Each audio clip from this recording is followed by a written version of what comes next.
¿En el apuntador? ¿Ya lo viste?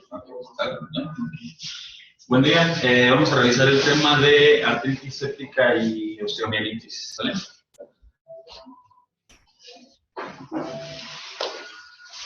Entonces, bueno, primero el contenido, lo vamos a ir desglosando conforme vayan pasando las diapositivas.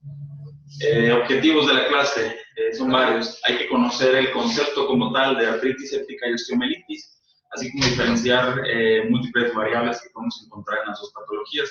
Vamos a darnos cuenta que, por ejemplo, no todas las artritis técnicamente sépticas, se quiere decir por una infección, se consideran como tal una urgencia quirúrgica, y eso pues, lo vamos a estar diferenciando durante la presentación. Entonces es importante saber bien el concepto. Reconocer la artritis séptica como una urgencia en traumatología por su alta capacidad de generar pérdidas funcionales si se retrasa el diagnóstico y el manejo. Muy difícilmente una artritis séptica nos va a matar al paciente, pero sí la morbilidad que puede dejar el que se nos pase un diagnóstico temprano, pues va a dejar al paciente con incapacidad funcional importante. También hay que describir los factores que predisponen a los pacientes a dichas infecciones y cuáles son los principales microorganismos aislados, que técnicamente son los mismos para las dos patologías, aunque a veces puede variar un poquito el tratamiento por la vía de la entrada del microorganismo. Hay que repasar la patogenia de dichas infecciones, va a ser de manera muy breve porque obviamente no es como tal el centro de la clase, sino más bien cuál es el tratamiento en nuestro caso, ¿no? En traumatología. Conocer cuáles estudios de laboratorio tienen utilidad diagnóstica y cuáles no. Yo al leer el tema me di cuenta de que pedimos algunos estudios de rutina que durante la revisión de la bibliografía decía que pues prácticamente no tenían utilidad, entonces no hay por qué seguirlos solicitando si no tienen ningún valor diagnóstico. Y bueno, describir los principales hallazgos radiográficos que se presentan en dichas patologías. Como vamos a ver, en las etapas tempranas de las dos enfermedades, pues prácticamente los cambios son imperceptibles. Y bueno, dividí los dos temas para ser un poquito más específico. Entonces iniciamos con la artritis séptica. La artritis séptica como tal se define como una afectación de una o múltiples articulaciones debida a microorganismos. Aquí es importante referirlo como que estos microorganismos o el agente causal tiene que ser bacteriano. También se le denomina artritis piógena o supurativa. Aquí es importante señalar que, por ejemplo, lo que les mencionaba, causas, por ejemplo, virales o causas fúngicas o incluso artritis de tipo crónico, como son las micobacterias, no entran como tal en la definición de artritis séptica, sobre todo por el manejo que se les va a dar. A las artritis sépticas o supurativas francas, que son causadas en su mayoría por estafilococo, como lo vamos a ver ahorita, el tratamiento es de urgencia. El tratamiento hay que hacerlo rápido porque el pronóstico te cambia mucho. En el caso de las artritis, por ejemplo, virales, muchas veces la patogenia es diferente, ¿no? Porque hay una infección sistémica en la cual no hay un agente como tal acumulado ahí, sino que es una respuesta inflamatoria sistémica. Bueno, pues aquí también lo que les mencionaba, las artritis crónicas causadas por micobacterias u hongos suelen tener una evolución lenta y generalmente no son una urgencia, tienen otro tipo de tratamiento que de hecho no lo vamos a tocar tan a fondo. En cuanto a epidemiología, pues bueno, esta epidemiología es de referencias norteamericanas. Mencionaba que la incidencia de artritis séptica, más o menos en la población general, es de 2 a 10 casos por cada 100,000 habitantes al año. Pero aquí es donde entran mucho en cuenta los factores de riesgo, los factores predisponentes. Por ejemplo, pacientes con artritis reumatoide, esa incidencia se eleva 3 o 4 veces prácticamente, 28 a 38 casos por cada 100,000 pacientes al año. Entonces, ahí vamos a ver que ya ciertos factores de riesgo nos predisponen al paciente a la enfermedad, ¿sale? La mortalidad por artritis séptica, como les decía, no es a lo mejor tan importante o que tenga tanto impacto en cuanto a porcentajes, pero la morbilidad sí. Y esto es lo que más nos debe, yo creo que de lo que más importante se nos debe quedar grabado. La morbilidad de la artritis séptica es de aproximadamente 50 pacientes. Obviamente esta morbilidad muchas veces se toma con una referencia subjetiva, ¿no? Lo que te dice el paciente. Pero bueno, refiere que más o menos el 50% de los pacientes refieren pérdida funcional después de un proceso de artritis séptica. Entonces, pues es para tenerlo en cuenta, ¿no? El diagnóstico lo más temprano que se pueda y el tratamiento de igual manera. Y otra cosa importante, pues mencionar que en las últimas 3 décadas estas cifras no se han modificado a pesar de pues, los avances en nuevos terapias antimicrobianas y todo lo que se tiene nuevo, pues prácticamente no hemos mejorado, y esto puede ser posiblemente a lo mejor por retrasos en el diagnóstico, porque estamos contra reloj. Bueno, en cuanto a etiología, la etiología de la artritis séptica, pues aquí estos números los saqué de Mandel, del libro de infectología, se me hizo como la referencia un poquito más confiable en cuanto a etiologías y todo eso. Pues bueno, se tiene que ahí, por ejemplo, estudiaron más de 2.300 casos de artritis séptica, el 46%, que son más o menos 1.066 casos, son por estafilococo aureus. Entonces, tanto para artritis séptica como para osteomielitis, es el principal agente causal. Y ya esto nos va a dar pauta para tener un tratamiento empírico, que ahorita también vamos a mencionar ciertos puntos que se deben cumplir para tener una buena secuencia pues, en el diagnóstico y que no se nos pierda el agente. Y bueno, pues aparte de estafilococos, pues el grupo de streptococos. Y bueno, en cuanto a gram negativos, pues Escherichia coli, Haemophilus, Neisseria, Pseudomonas aeruginosa. Y algunos polimicrobianos, que son pues el menor porcentaje, solo 33 casos de más de 2.000. Bueno, también esta tabla se me hizo importante repasarla. Los sitios de infección más comunes de artritis séptica van en orden descendente. La primera de todas es la rodilla, más o menos el 40%. Después cadera, codo, tobillo, hombro, muñeca, y así van en orden descendente. Aquí también es importante señalar que en el caso de los pacientes pediátricos, aquí los dos primeros se invierten. Entonces, en pediátricos, el sitio número 1 de infección por artritis séptica es la cadera, y el segundo es rodilla. También para tenerlo en cuenta, pues cuando vayamos a rotar en pediatría o ese tipo de situaciones, pues saber que es mucho más común que en adultos, ¿no? Sobre todo pues, por la cinemática muchas veces de la entrada o de la inoculación de las bacterias en pacientes adultos, ¿no? Que son mucho más activos físicamente. Bueno, en cuanto a factores predisponentes, pues se tienen varios. Igualmente en Mandel mencionaba que a pesar de que hay factores tanto locales, sistémicos, etcétera, etcétera, el factor número 1 para que un paciente tenga riesgo de presentar una artritis séptica es el cambio en la anatomía o en la arquitectura articular de la articulación como tal que se va a afectar, ¿no? Entonces, digamos que la enfermedad articular, es el principal factor predisponente. Por más que el paciente sea diabético o cualquier cosa, si el paciente tiene, por ejemplo, antecedente de prótesis de rodilla, si el paciente tiene antecedente de una artritis séptica previa o de artritis reumatoide, cualquier cosa que cambie la arquitectura articular va a ser lo que más nos ponga en riesgo a ese paciente. Y obviamente pues hay factores sistémicos, ¿no? Que pues prácticamente son los mismos para un montón de enfermedades, ¿no? Enfermedades crónico-degenerativas, diabetes mellitus, insuficiencia renal crónica. Realmente esto lo podríamos englobar, yo creo, como un estado de inmunosupresión, digamos, ¿no? El paciente está en ese riesgo. Y bueno, algunas también factores locales que tienen que ver con medios extrínsecos, como por ejemplo la cirugía, incluida la artroscopía. Ahorita vamos a ver más o menos qué porcentaje de artroscopías o de artroplastías de rodillas se infectan. Heridas penetrantes con clavos, con espinas, etcétera, o infiltraciones interarticulares, ¿no? Que es muy común, por ejemplo, infiltración con corticoides para casos de artrosis, casos de dolor crónico en ciertas patologías. Bueno, los mecanismos de infección en artritis séptica son 4. El más importante de los 4 es el de la vía hematógena. Vamos a ver que tanto en artritis séptica como en osteomielitis, la vía hematógena es la más común. Primero el paciente tiene una infección sistémica o a lo mejor una infección localizada en otro sitio y de ahí por vía sanguínea, pues se localiza y se instala en la articulación en este caso.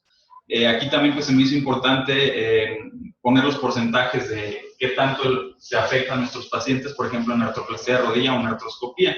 Se dice que más o menos el 1.7 de las artroplastías tienen como complicación secundaria una artritis séptica o el 0.4 en artroscopías. Ahora, otra cosa importante es que igualmente estos datos son de epidemiología de Estados Unidos, entonces no conozco yo epidemiología de aquí, pero honestamente creo que es más. Aquí en México debe ser más ese porcentaje.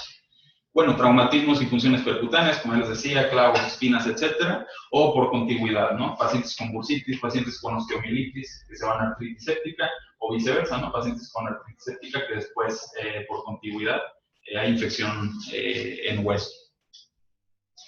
En cuanto a la fisiopatología, pues como les decía, va a ser algo así como muy a grandes rasgos, no nos vamos a meter a lo bioquímico, no nos vamos a meter a lo inmunológico, simplemente saber cómo se afecta y cómo es que pues, produce la necrosis como tal de tejido. Básicamente, la infección articular se ve favorecida por dos factores. Uno, el bajo flujo sanguíneo en los tejidos locales. Como sabemos, por ejemplo, el cartílago tiene cierto modo de nutrición, ¿no? Que es por difusión, entonces no hay como tal una irrigación directamente en ese tejido. Eso va a favorecer pues, la isquemia fisiológica, por así decir, que ya tiene el tejido. Entonces, si le agregamos una infección, pues esa isquemia va a aumentar.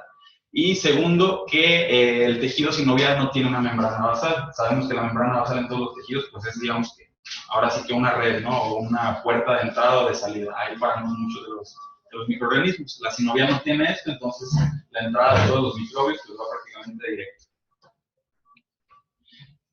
Bueno, en cuanto a más o menos en cuánto tiempo evoluciona la artritis o en cuánto tiempo hace ya cambios macroscópicos, se hicieron estudios en ratones que se inocularon con Staphylococcus aureus. Se detectó que más o menos en 72 horas empiezan ya los cambios a nivel ya macroscópico.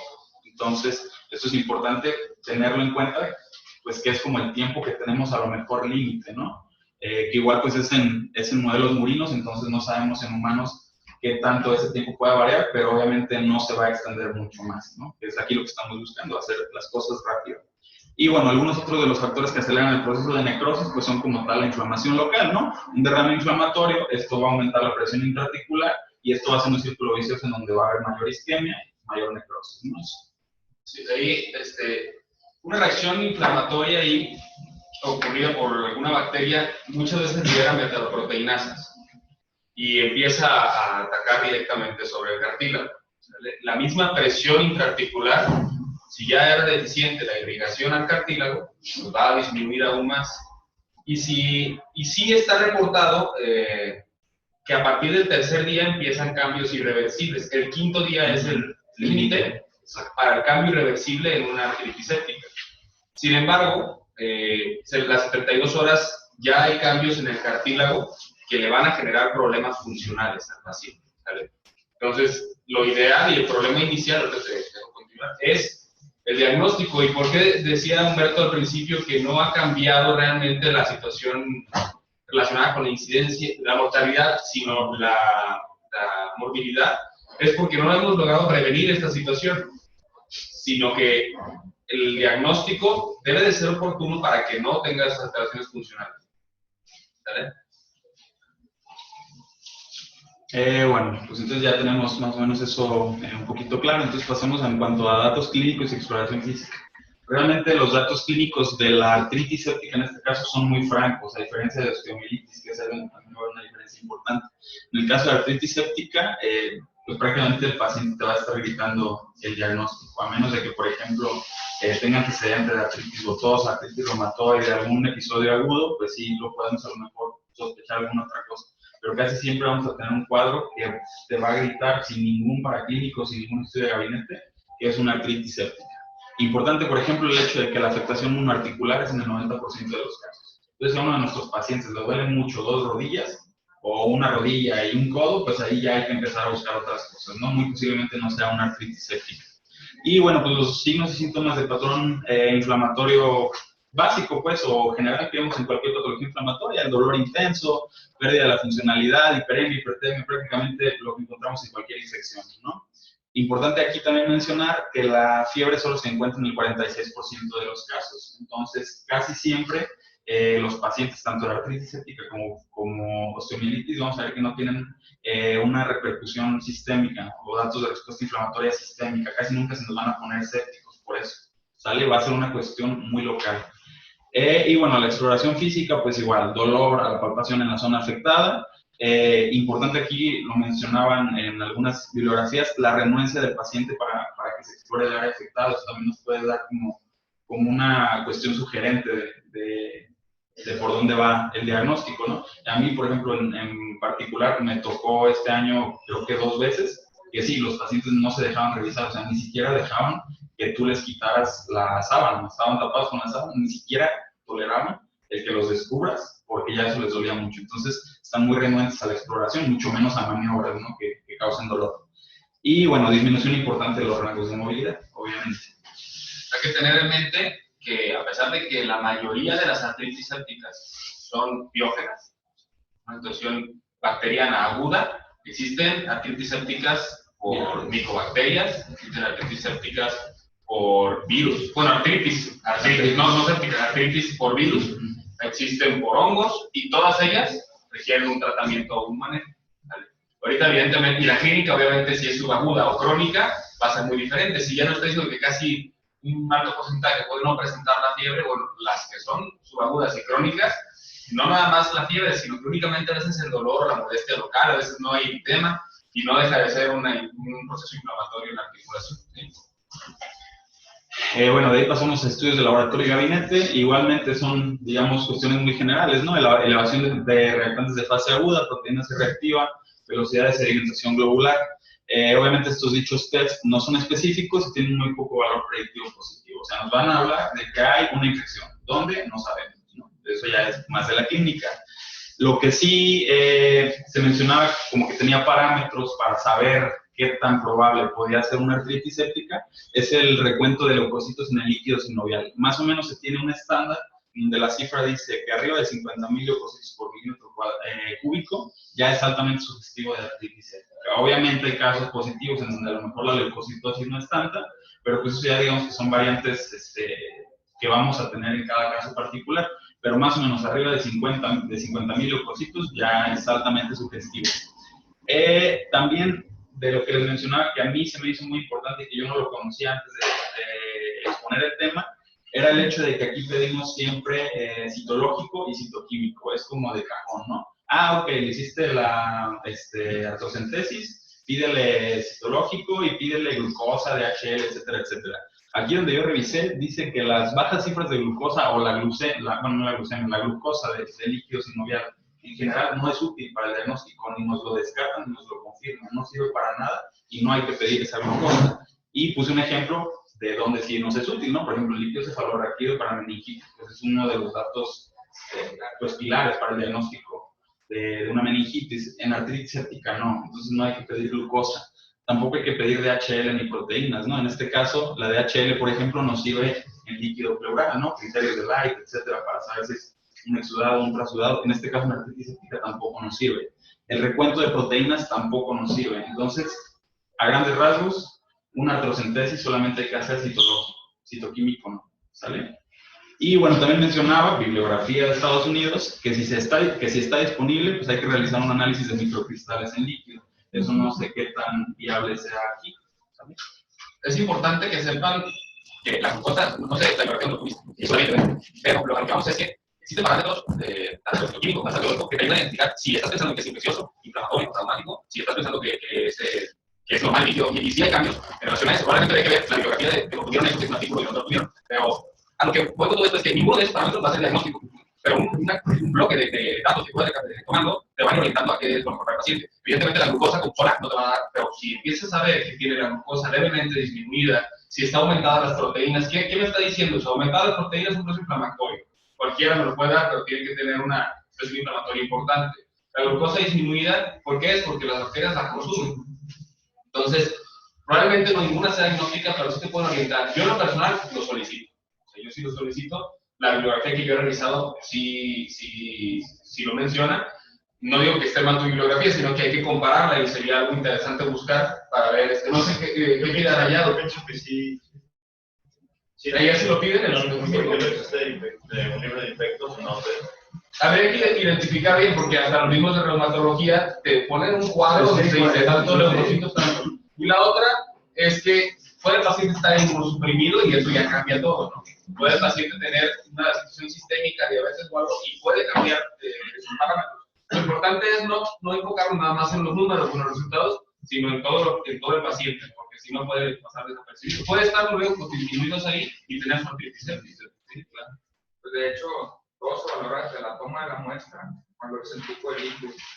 Si es turbio, si es, o sea, ya van valorando el tipo de coloración Y otra es que en automático aquí nosotros tenemos el citológico, el citoquímico y el cultivo. En el cultivo es bueno especificar, ustedes que van a llevar los cultivos, ponerle cultivo para bacterias, hongos y micobacterias, especificarlo porque si no, no nos lo van a trabajar, no nomás pongan el cultivo de especies. Y el gram. Y el gramo. El gram antes de iniciar el antibiótico, para que sepas que le vas a dar. Si salen, bueno, probablemente vas a hablar de eso, pero depende de lo que te marquen en el gram, es qué antibiótico empírico inicies. ¿Vale? Bueno, en cuanto a estudios de laboratorio y gabinete, lo que estaban diciendo, la tinción de gram. También es importante el traslado de la muestra. Se deja la muestra, toman la muestra, la suben al piso, se queda toda la mañana, toda la tarde, toda la noche y la llevan al día siguiente, no tiene la misma sensibilidad que la hayan llevado luego. Entonces, Y la otra, digo, como dato adicional, hay bacterias que se deben refrigerar, hay otras que se mueren refrigeradas. ¿Alguien sabe cuál se muere refrigerada? Neisseria. Si la refrigeras, no sale positiva en el cultivo. Y entonces, ¿cuánto porcentaje es? Un porcentaje, quizá no el más importante, pero sí lleva un porcentaje en los pacientes adolescentes de la artritis séptica. Entonces, sale negativo el cultivo, ¿sabes? Cultivo de líquido sinovial, que pues básicamente es el estándar de oro para el diagnóstico, ¿no? Tiene una positividad de 82% en los casos y esto se disminuye, lo que decía Daniel, ¿no? Por ejemplo, si iniciamos un antibiótico empírico antes de la punción, pues todo eso nos va a modificar estas cifras. La PCR mencionaba pues que también es útil, aunque no está disponible en todos los centros y sobre todo tiene utilidad para microorganismos que son de crecimiento lento, en este caso muy enfocado, por ejemplo, a Mycobacterium tuberculosis. Bueno, en cuanto a estudios de gabinete, la radiografía simple, que va a ser pues, lo que vamos a solicitar de inicio, presenta ciertas características que son realmente o no son a lo mejor tan grandes los cambios que vamos a ver en una radiografía de una artritis séptica temprana. Básicamente va a haber una inflamación de las partes blandas periarticulares, edema de la almohadilla grasa. Posiblemente en las primeras horas no vamos a detectar cambios como están las corticales de los huesos. Y bueno, suelen estar las estructuras óseas radiológicamente normales hasta que el proceso se encuentra avanzado. Estamos hablando ya después de las 72 horas. Y una vez que se afecta el hueso, cuando ya pasó mucho tiempo, suelen encontrarse ciertas características, como puede ser disminución del espacio interarticular, una reacción perióstica, erosiones marginales y lisis subcondral. Bueno, también tenemos otros estudios de gabinete que podemos utilizar, como por ejemplo puede ser el ultrasonido. El ultrasonido nos va a servir mucho, sobre todo para detectar derrames articulares. Y bueno, también nos puede servir como una guía en los casos de artrocentesis, ¿no? De por ejemplo, articulaciones profundas, sacroiliaca o articulaciones de ese tipo, pues, en donde a lo mejor la vía de entrada no es tan fácil de manera percutánea, pues nos puede dar el ultrasonido. La resonancia tiene mayor sensibilidad para detectar cambios precoces en artritis séptica, aunque pues, generalmente no se solicita como tal, pues de cajón o de inicio. Y tiene menor capacidad para detectar los cambios corticales que la tomografía, es algo que pues, en general ya sabemos. Bueno, el diagnóstico diferencial, pues hay un montón. Artropatías microcristalinas, artritis gotosa, síndrome de Reiter. ¿Quién se acuerda del síndrome de Reiter?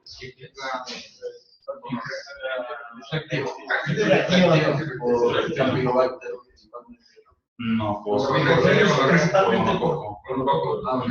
Es una triada, ¿no? también puede Sí. ser por ¿De cuándo?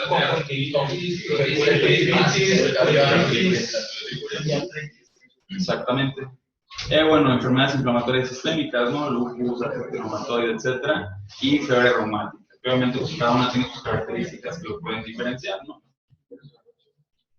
El tratamiento. Bueno, la artrocentesis se debe llevar a cabo en todos los pacientes porque es tanto diagnóstica como terapéutica. Bueno, no terapéutica en sí totalmente, pero sí puedes iniciar el tratamiento con la artrocentesis. Bueno, en el caso de rodilla yo puse la referencia de rodilla porque pues, es la articulación más afectada. Se realiza en cuadrante superior externo, 1 centímetro por arriba y 1 centímetro lateral a la parte. ¿Vale? Y ya obviamente pues, cada articulación tendrá su abordaje, pero en este caso puse la primera porque es la más la más común. Y bueno, a menos que el paciente presente signos de sepsis, el tratamiento antimicrobiano se realizará hasta que se realicen la artrocentesis y los cultivos, ¿sale? Para que la sensibilidad pues, sea mucho mayor, sin que ningún antibiótico haya modificado. El manejo empírico mencionaba que hay básicamente dos, dependiendo de dónde sea el medio donde el paciente haya adquirido, donde haya iniciado con los síntomas. Habla de vancomicina, glucopéptidos, o si no, de cefalosporinas de primera generación o penicilinas dirigidas contra estafilococo, ¿no? Entonces podemos utilizar, por ejemplo, oxacilina o dicloxacilina, en el caso de que, por ejemplo, a lo mejor el paciente venga de su casa, que sea ambulatorio.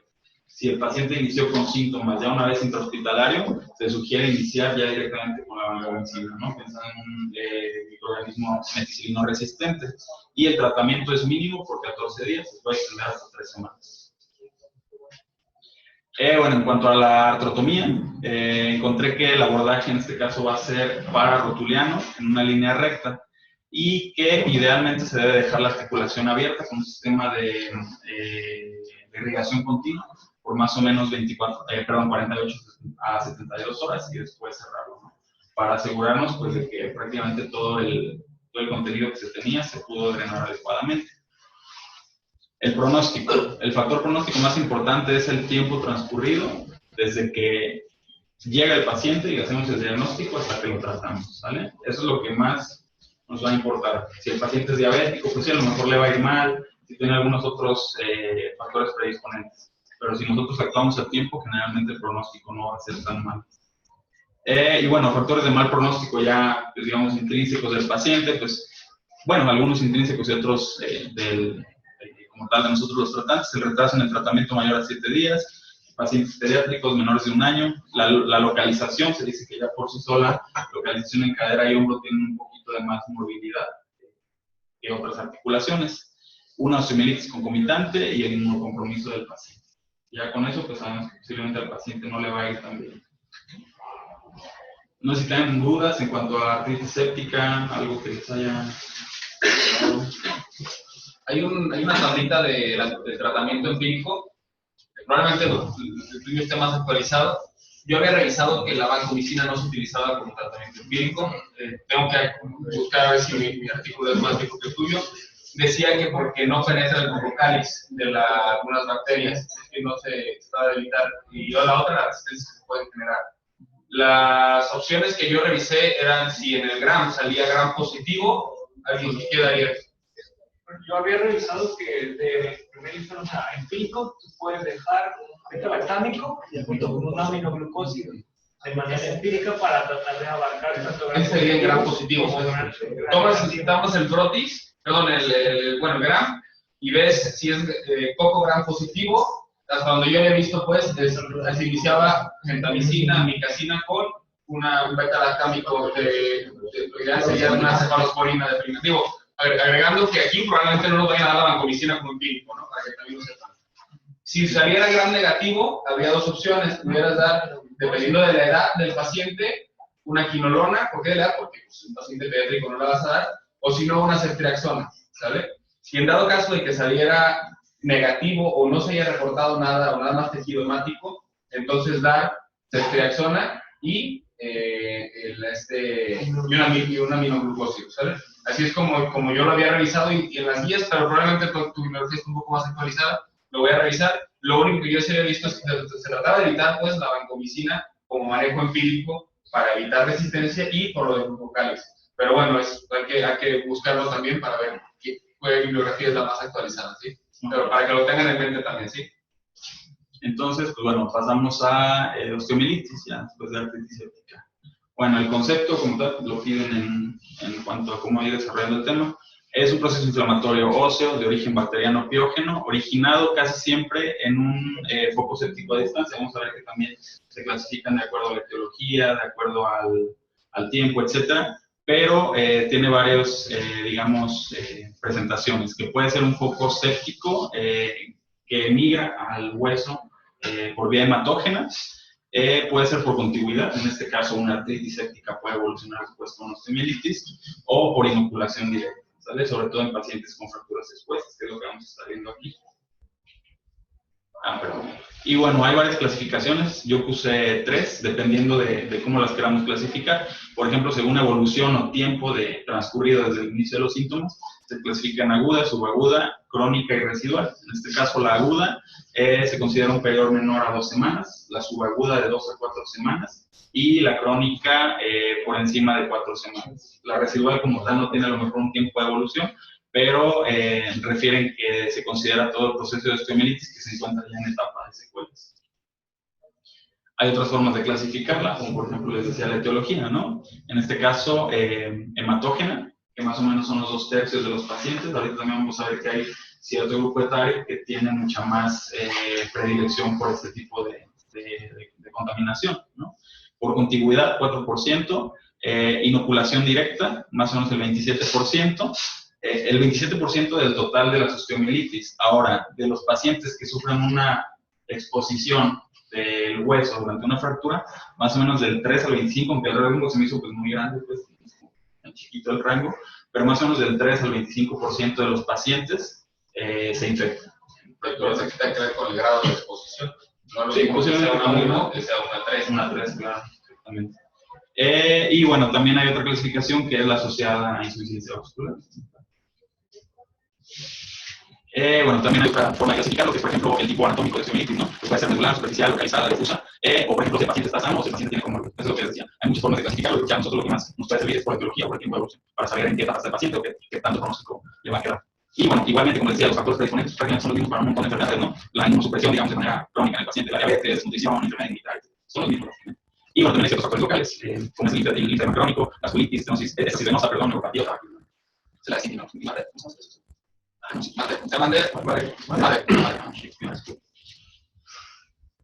bueno, en cuanto a epidemiología y factores de riesgo, lo que les mencionaba, la osteomielitis hematógena es más frecuente, sobre todo en pacientes pediátricos, ¿vale? Más o menos tiene un rango de edad de 10 a 20 años, donde la mayoría de los pacientes ahí recaen, los de etiología hematógena.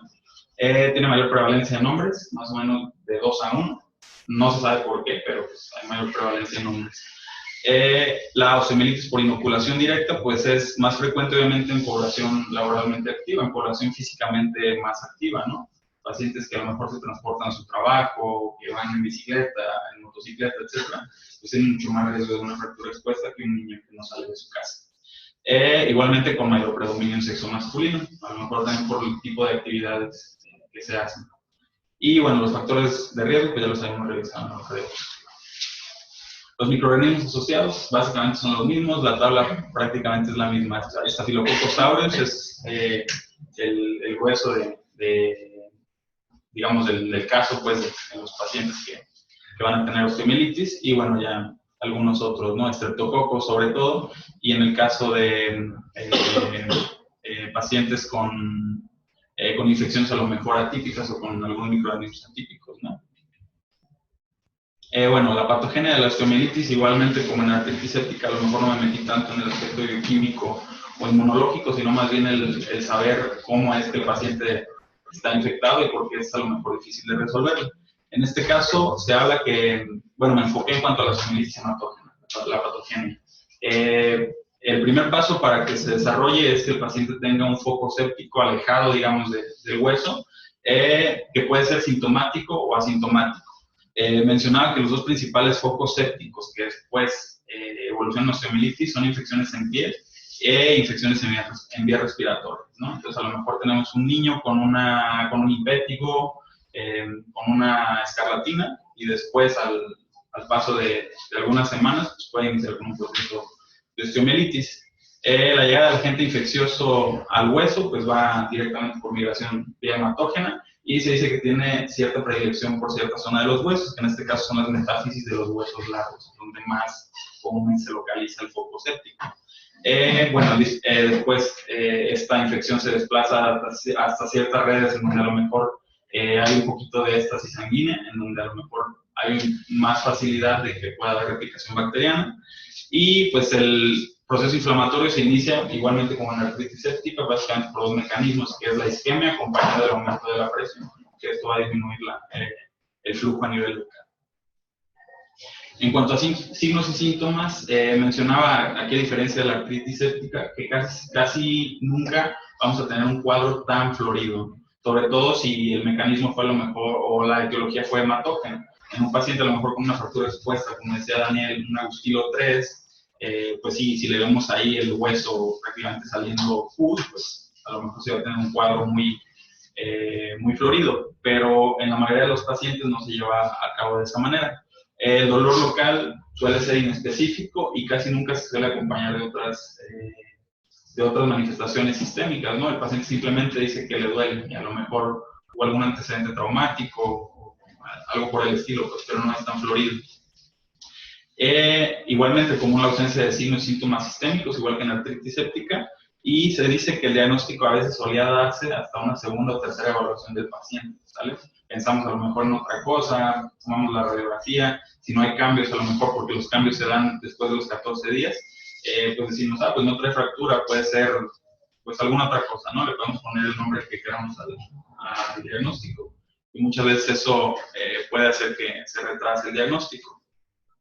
En cuanto a estudios de laboratorio y gabinete, lo que les mencionaba, los cambios macroscópicos se van a encontrar hasta después de 2 semanas, ¿sale? En los primeros días pues no vamos a encontrar ningún cambio, vamos a tomar la radiografía y va a estar normal.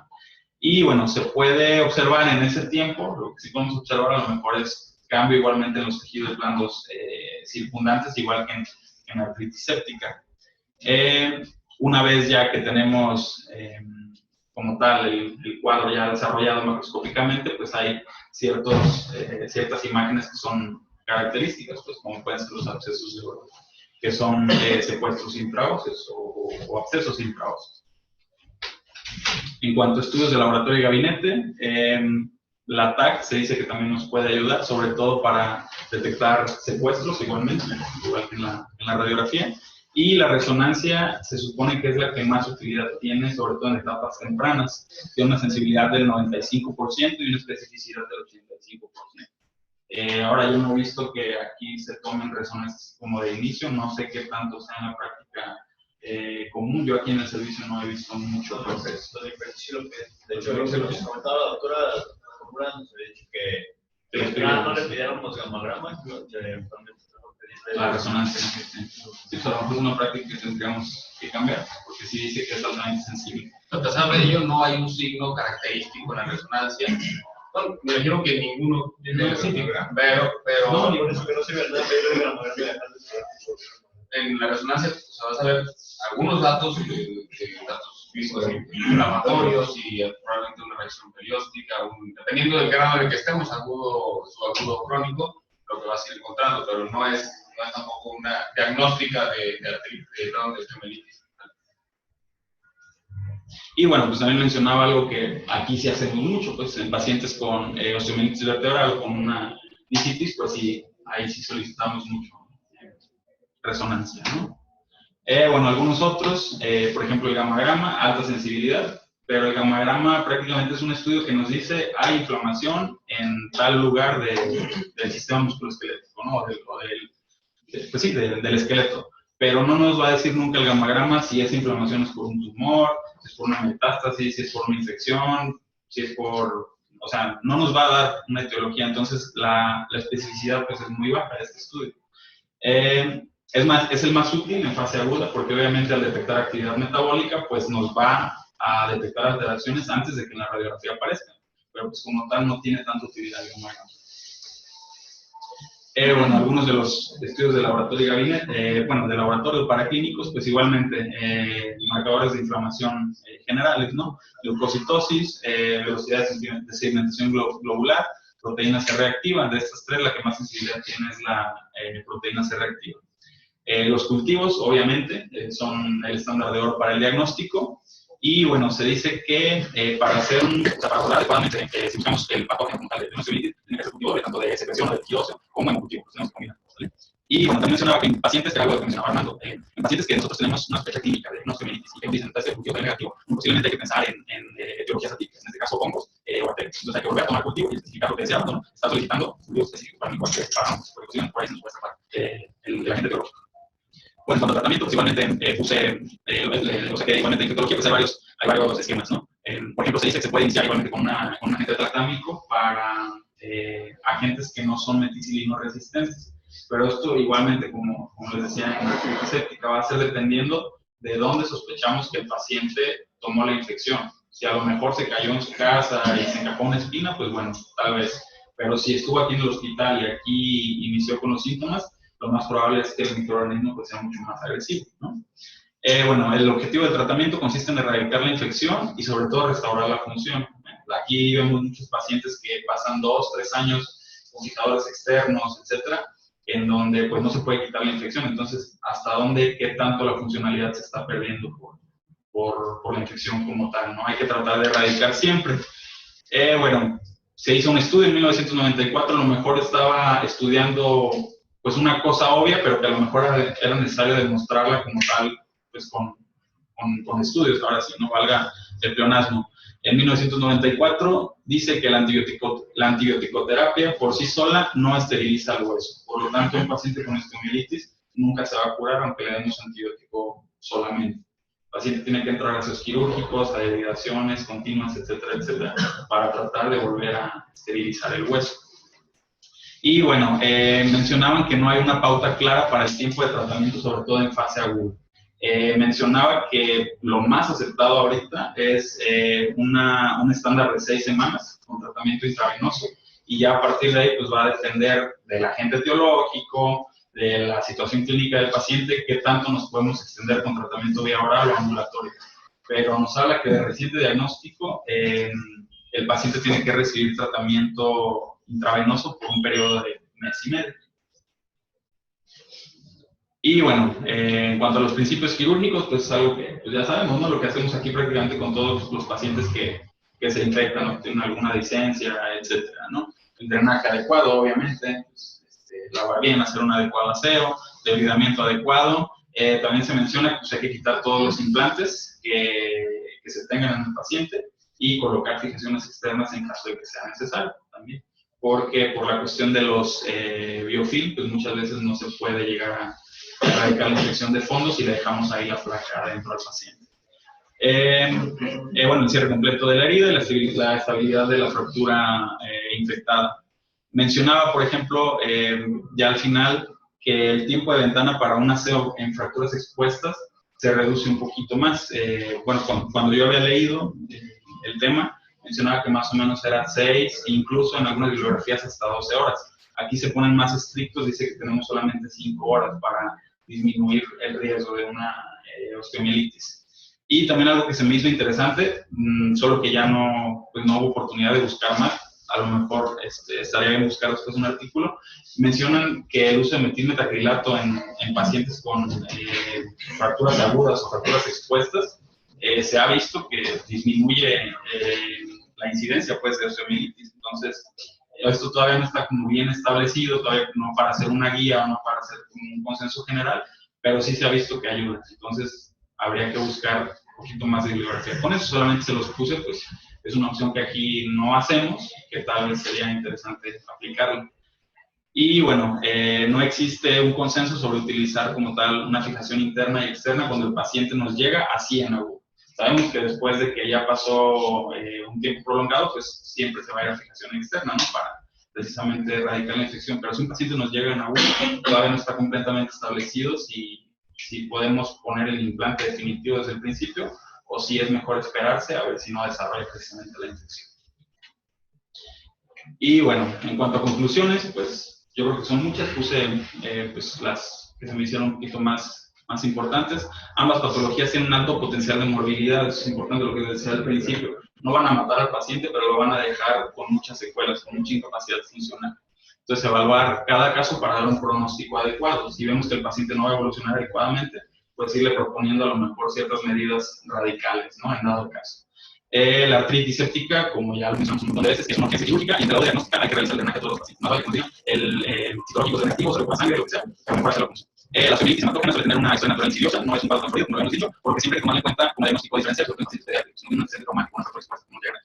Y bueno, en la práctica diaria pues hay que disminuir los riesgos de infección de los pacientes, ¿no? Si vamos a hacer una función, si vamos a hacer alguna infiltración, pues hay que tratar de hacer de la manera más aceptada posible, pues para disminuir el riesgo de infección. Y pues eso es todo, no sé si tienen alguna duda. Yo quiero agregar, estuvo muy bien, estuvo completa. Antes son En la subaguda existe un proceso inflamatorio que es, como se menciona, subagudo, que puede confundirse en ocasiones y radiográficamente se puede parecer a tumores. Se llama el absceso de Brody. Revísenlo porque es importante saber que es un diagnóstico diferencial de tumoraciones. Hay otros dos en la clasificación de subaguda, en las cuales también empieza a haber una reacción perióstica que comprime el canal medular la médula del hueso. Y sería interesante buscar, creo que falta un poquito más hablar de subagudo, pero estuvo de manera general bien. La parte de, otra cosa que creo que faltó mencionar es que, a pesar de que lo estamos en adultos, en la edad pediátrica, la osteomielitis, como dijo Humberto, sí inicia en metáfisis, sí mencionó que hay como disminución del flujo a nivel de la metáfisis. También en la metáfisis hay menos fagocitos, y a nivel, y menores de 3 a 2 años, menores a esa edad, hay vasos que pasan de la metáfisis a la epífisis, atraviesan pues la fisis, y entonces en estos niños es aún peor el pronóstico muchas veces porque de la metáfisis se pasa a la epífisis y invade, en ocasiones la osteomielitis puede hacerse la artritis séptica, y invade y afecta prácticamente el cartílago. Después de esta edad ya no hay esos vasos, se colapsan y se vuelve la fisis una barrera protectora para pasar a la epífisis. Entonces lo que tiende a pasar es que de la metáfisis se hace el absceso, se va al canal y posteriormente ya migra a trayectos fistulosos en pacientes más grandes, ¿sí? Y la otra situación, la clasificación de Madden, está enfocada en 4 grupos de pacientes, que sí la mencionó. Es importante eso porque el tratamiento se basa en eso. Si el paciente tiene suficiente hueso para tener estabilidad después de una resección amplia, entonces el tratamiento cambia. Así no lo tiene. Porque si no lo tiene, entonces es cuando entra el metilmetacrilato, las perlas de antibiótico, en las cuales es una resección amplia de ese hueso, se coloca el metilmetacrilato y se hace la capita. ¿Se acuerdan cómo se llama esa técnica?